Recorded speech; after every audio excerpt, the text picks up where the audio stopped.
Welcome to Wrestling News and Opinions Recap and Reaction for NXT Episode 282, which aired June 10th, 2015. And to start off the show, we had Zack Ryder and Mojo Rawley teaming up against Elias, Sampson, and Rallis. So Zack Ryder and Rawley. And this is a pretty good match, you know, it's back and forth. Ryder was in there, he got the tag to Rawley. Rawley had a lot of energy in this match. Not necessarily the biggest fan of his gimmick per se. I do like Zack Ryder, but I definitely give credit and respect to Rawley's in-ring energy. He's exciting to watch for sure. And so then, you know, Ryder got back in there, and then once he made the hot tag back to Rawley, he ended up, you know, just tearing it up. And then they ended up doing a double team move. It was kind of like a spiked Rough Rider. And they got the 1, 2, 3, the pin, and the win. So Ryder and Rawley, an impressive win in their debut as a tag team here on NXT, as they beat Sampson and Rallis. Sampson and Rallis were coming off a victory against Jason Jordan and Marcus Louis. But now here we got Ryder and Rawley making a statement. Of course, they were definitely accepted by the fans there. They went out into the crowd afterwards and they were celebrating. Of course, Zack Ryder, they were talking about how Ryder was the internet champion. I actually think it would be kind of interesting if he would defend that internet championship on NXT, being that it is, you know, streamed on the internet. I think that would actually kind of make sense. Of course, now with him being in the tag team with Mojo Rawley, it'd be interesting to see if they make a run for the NXT tag team titles. I actually think that's a very real possibility. They looked really good together as a team. They worked pretty fluidly, and they said they had a nice energy, and it was entertaining to watch. So let me know what you think in the comment section below about this match and about the team of Zack Ryder and Mojo Rawley. Definitely interested to read your thoughts and opinions. So then moving on, they ended up going to like commercial. They had a commercial for that super show that's going to be on July 4th in Japan, in Tokyo, Japan, with Finn Balor. And he's going to be going against Kevin Owens, as the NXT Championship will be on the line, as well as a lot of other fun stuff. Of course, you're going to have some big, huge names on there, including Brock Lesnar, John Cena, just to name a couple.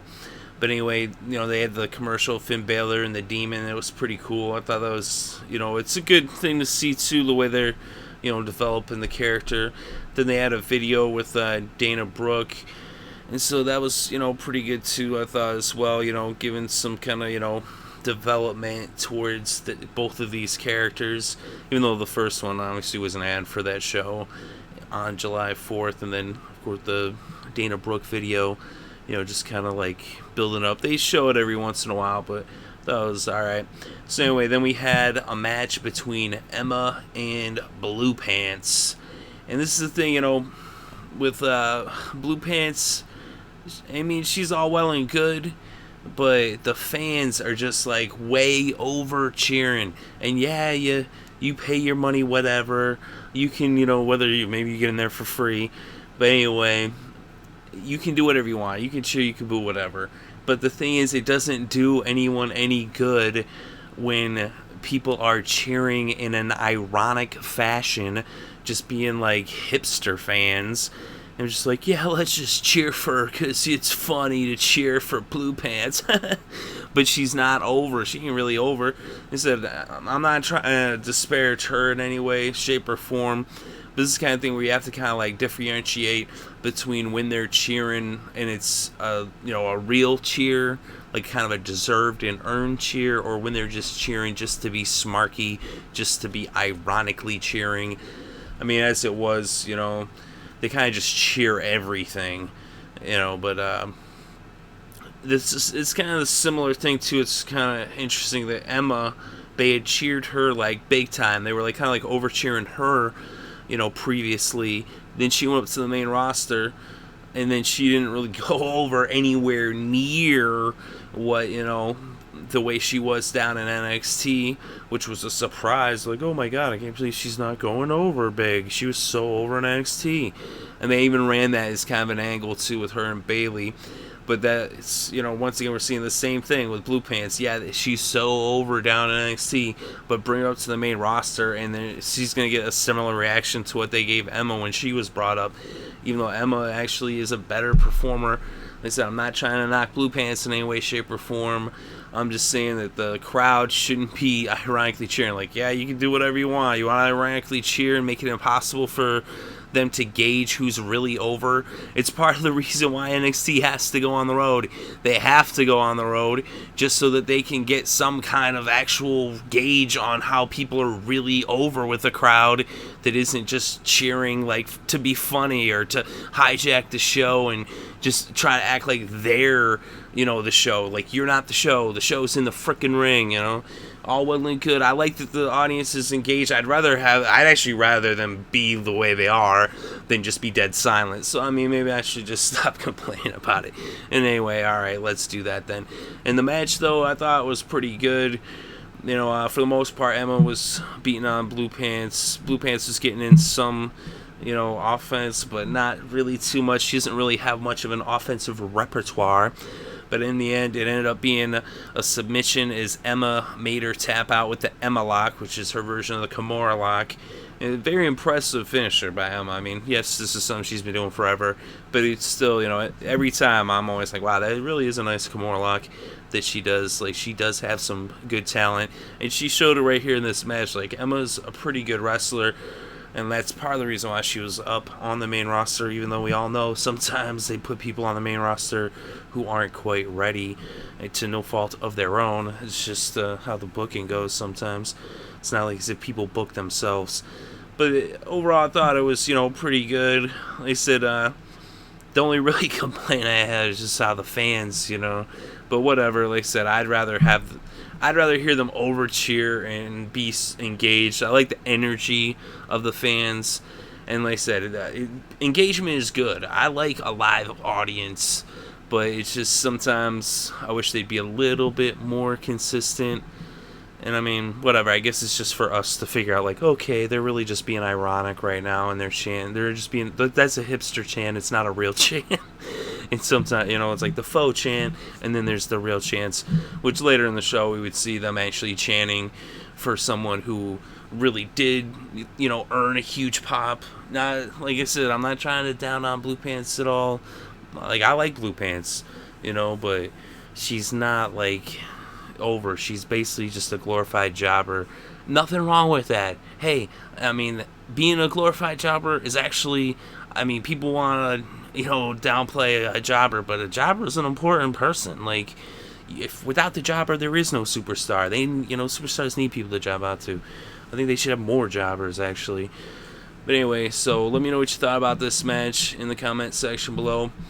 So now moving on, they had a segment backstage, an interview with Carmella, Enzo Amore, and Big Cass. So they were talking about Blake and Murphy and Alexa Bliss. I thought it was pretty good, little promo that they did right there. As Carmella was going off, and then Enzo and Big Cass, I thought they did pretty good on the mic.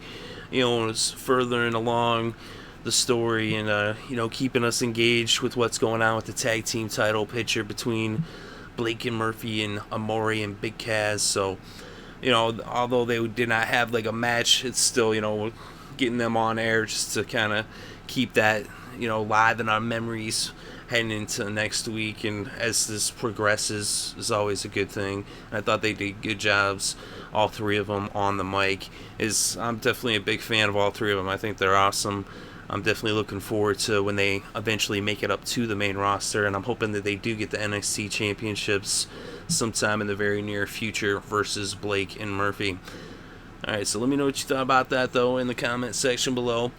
And now we had another match. This one, Tyler Breeze versus Bull Dempsey. And Tyler Breeze sucks. I don't like Tyler Breeze. I mean, if you like him, whatever. I'll admit, he does have some talent. I mean, Lance Storm is the one who trained him. Lance Storm is awesome. And you can see where Tyler Breeze actually does have an influence from Lance Storm. And that's the stuff about him I like. But what I don't like about Tyler Breeze is his character. Of course, he's a heel. I'm not supposed to like him. So I guess he's doing a good job because I can't stand the guy. And definitely, Tyler Breeze, man. Boo, Tyler Breeze. So Bull Dempsey, I think he's alright. Now, Bull is a guy who's kind of interesting, because you wonder, like, where's his ceiling? Is he somebody who actually could, be a menacing force with his size and everything? Or is he someone who's more just in that jobber mold? Seems like that's kind of how they've been doing him, even though I think he does have a little bit more potential, or at least as a jobber, being somebody who's actually, believable in that they could actually possibly win a match, even though they're always losing. But I thought the way this match went down was kind of stupid, even though I guess it was entertaining or whatever. Tyler Breeze, like a little bitch that he is, just ran away from Bull because he don't want to go straight up with Bull because Bull will bowl him over. So bitch Breeze ran around the ring, and then Bull Dempsey ended up getting out of wind, and so he couldn't keep up with him. And then once he was out of breath, almost like I am right now, just kidding, I'm always out of breath. No, anyway, but really, he threw him in the ring, he tossed him in there, and then at that point he hit him with the beauty shot, because that's what a tough guy wrestler does, right? The beauty shot. So he did that, and he got the 1-2-3 over Bull. He said, I don't like Tyler Breeze. I'm not supposed to like him. He's a heel, right? So, like I said, I guess this accomplished what it was supposed to. It made me not like Tyler Breeze even more. It actually made me a little bit, actually like Bull Dempsey. Because I was like, oh, poor Bull, he ran out of breath. But anyway, let me know what you think in the comment section below. What do you think about this match between Breeze and Dempsey? Even though it did seem like they were almost like kind of fat shaming him a little bit there. But it was, I guess it was entertaining. It was kind of interesting, especially later on when they actually, had William Regal do a segment. But I guess I'll just talk about that a little bit later when it played in the show. But alright, so next we ended up having Becky Lynch versus Jess Kincaid. And this is what I was talking about earlier about, someone getting a big pop and having it be deserved. Becky Lynch definitely earned everybody's respect in that match versus Sasha Banks at Unstoppable for the Women's Championship. And right here, she got a huge reaction from the crowd coming out. And this is the time where this one wasn't ironic. Like, she actually really did earn that reaction. And this is where, it is good to see the fans be engaged. It would have sucked if she would have came out there to crickets. It was good to see them going crazy for Becky Lynch. Like I said, she definitely earned that pop from the crowd with that match at Unstoppable. And she came out here going up against Jess Kincaid. And actually, I thought Jess did all right. She was hanging in there for a little bit. But Becky Lynch was just too much for her. Eventually, like I said, they were mixing up back and forth, and Jess looked pretty good in there with her. But Becky Lynch, she's just on a path, to the top, and she should be getting another shot at the NXT Women's Championship sometime in the near future. I would imagine get a rematch against Sasha, if Sasha is still the champ at that time when she does end up getting another shot at it. But she ended up getting Jess with it looked, I don't know how to describe it other than it looked like a spider drop the way she had her draped against her back, and then she just dropped her on her stomach, and that ended up turning into an armbar, and that ended up in a submission. So Becky Lynch wins by submission with the armbar. So that was a pretty good match. I thought it was definitely, good to see Becky Lynch in action. Jess Kincaid, it'll be interesting to see her in the future, where she goes from here. I'd like to see her in some more action against somebody else and see what she's got. Like I said, Becky Lynch was very impressive in this match. She came off of that loss, but she's getting back in the win column, so she's headed back on the path towards the NXT Women's Championship, or even maybe, moving up to the main roster, definitely before too long, but you never know how long, because it seems like some of the women end up stuck down in NXT, if you want to call it that. I don't know if you even call it that. Each one has its pros and cons. Like some people might actually rather or prefer to be in NXT over the main roster, as crazy as that might sound. But that's a whole nother topic altogether. Either way, I thought this is pretty good. Let me know what you thought about it in the comments section below. Becky Lynch versus Jess Kincaid. What do you think about that move that she did too? That was pretty awesome. that like spider drop that she did. It was crazy, and then into the armbar. It was awesome. So now we had the segment with Regal, and Regal ended up getting interrupted by Dempsey, who had lost, earlier, the match before Lynch and Kincaid, as he had lost to Tyler Breeze because he was out of breath. And Dempsey was eating a bag of Doritos, and apparently he likes the nacho cheese variety. He's not a Cool Ranch guy, I guess. But he was eating them nacho cheese Doritos, and Regal's just looking at him like, "Oh, you fat bastard." And it was kind of like, I don't know, in one respect I was like, oh, what's this whole thing with the like fat shaming Bull Dempsey? But it was funny though, and hey, I'm overweight, so I can laugh at it if I want to. And I thought it was actually pretty funny. It gave me a chuckle. I like William Regal. I see Bull Dempsey, I think he's actually got some potential, and that was the thing, he was showing some range here. It was a pretty funny little comedy bit. And, Regal told him that he needed to get his act together. It was funny. Dempsey was blaming the shortening of his breath. He said, I was up late last night training. It's like, yeah, training, huh? Or you doing curls, cheese curls? Anyway, so after Regal left and Dempsey had a candy bar in his tights, most wrestlers, they carry around stuff like brass knuckles in their tights, or maybe some salt or something to throw in their opponent's eyes. But Bull Dempsey, he got his candy bars. Maybe that's why he's losing to Tyler Breeze by shortness of breath. But anyway, then we had another backstage segment. This time it was Jason Jordan once again being interviewed backstage, talking about that he found the perfect tag team partner. And again, Chad Gable comes up and he's like, oh yeah. He's like, nah, he's like, it's not you.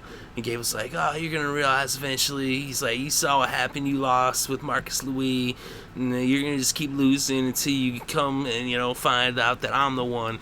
And then he's like, gave him his, he said, I'll be willing and Gable, and handed him his freaking towel. So we'll see. I'm guessing Jason Jordan's going to have a different tag team partner before hooking up with Chad Gable.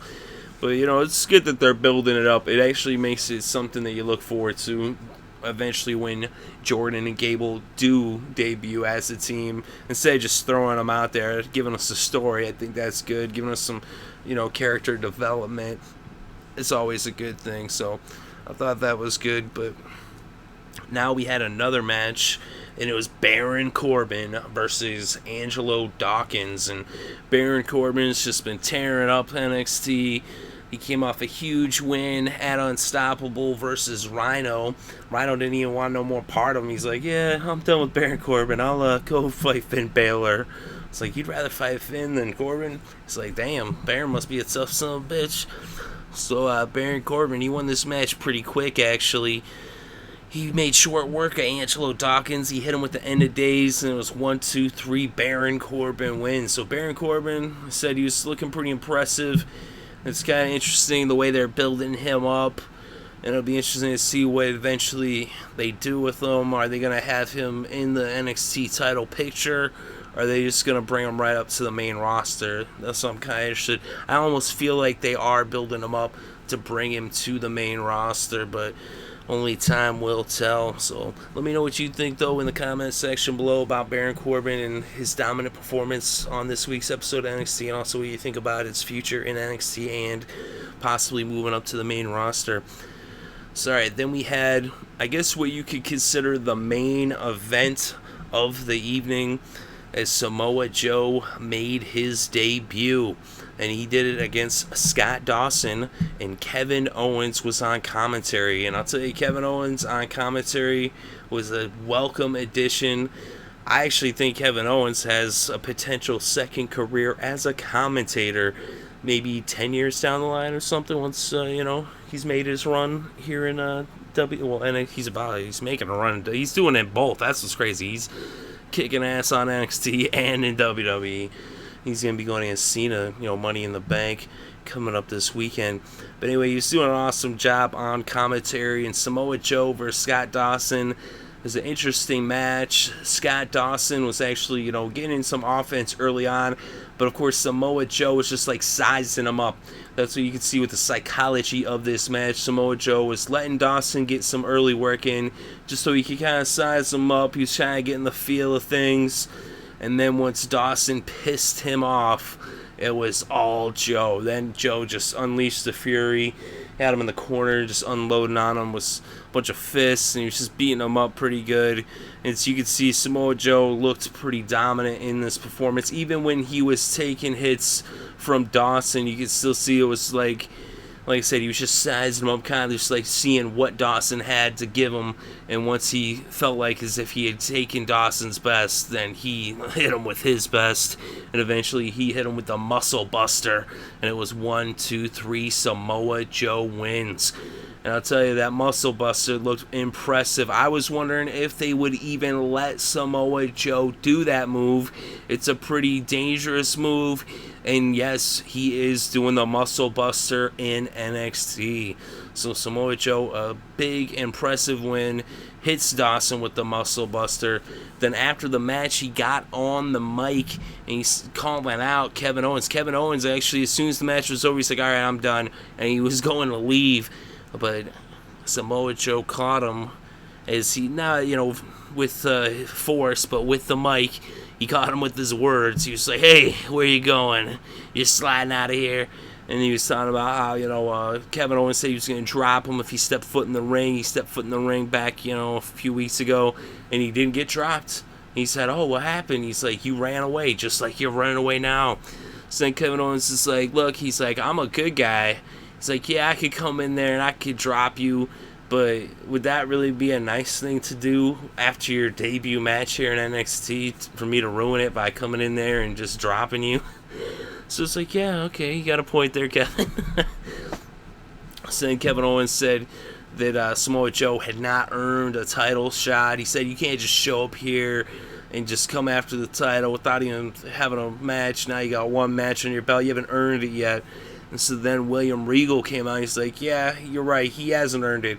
Because the number one contender, the guy who earned the title shot, that's Finn Balor. That's happening July 4th on the WWE Network, live from Tokyo, Japan. It's going to be awesome. In Finn Balor's basically backyard, even though he's from Ireland. Japan's like his second home. But enough about that.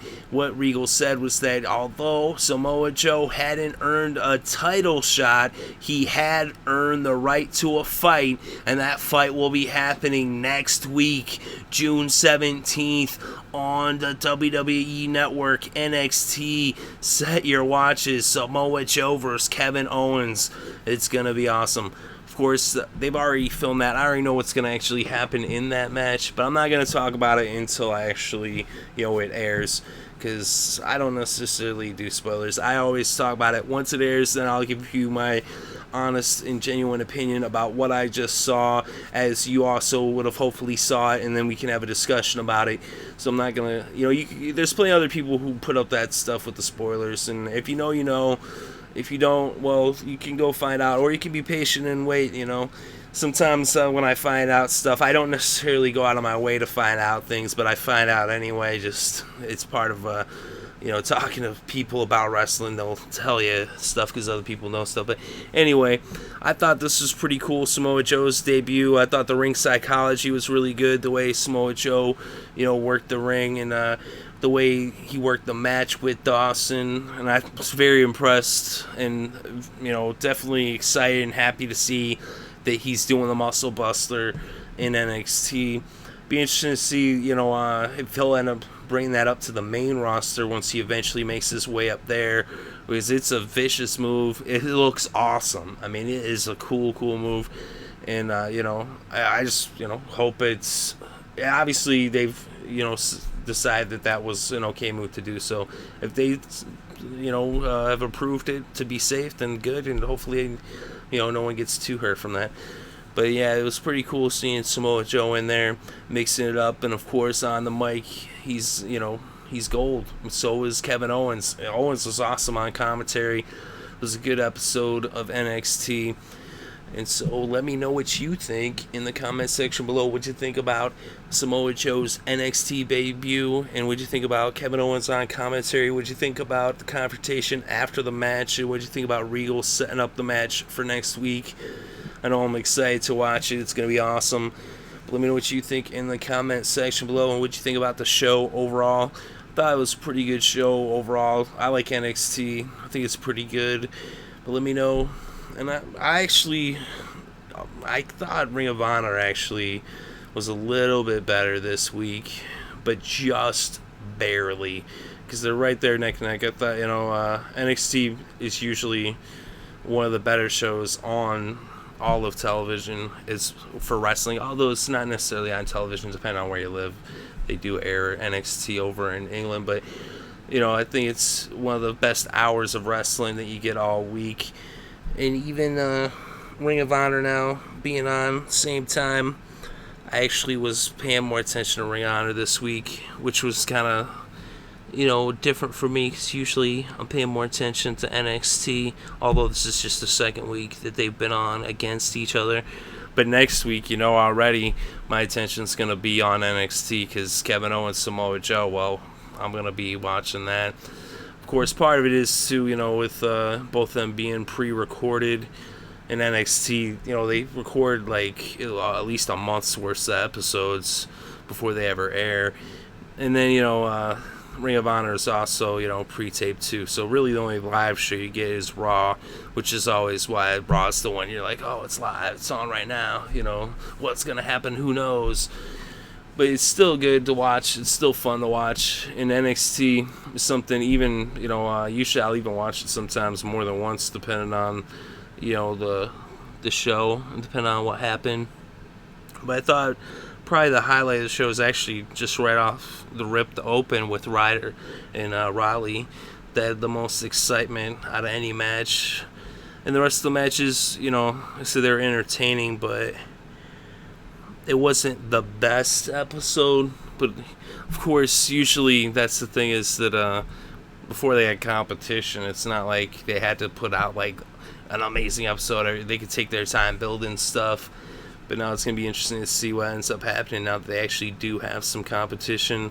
Although it's almost a different thing, NXT being on the network versus ROH being actually on cable. So we'll see moving forward what happens with that. Either way, the way I feel about it is that we, the wrestling fans, are going to be the winners, because competition actually breeds excellence. So things should just be getting better and better, and we should be seeing, more better, matches, more competition, and we should actually, I imagine, be seeing interesting people showing up in NXT and in ROH.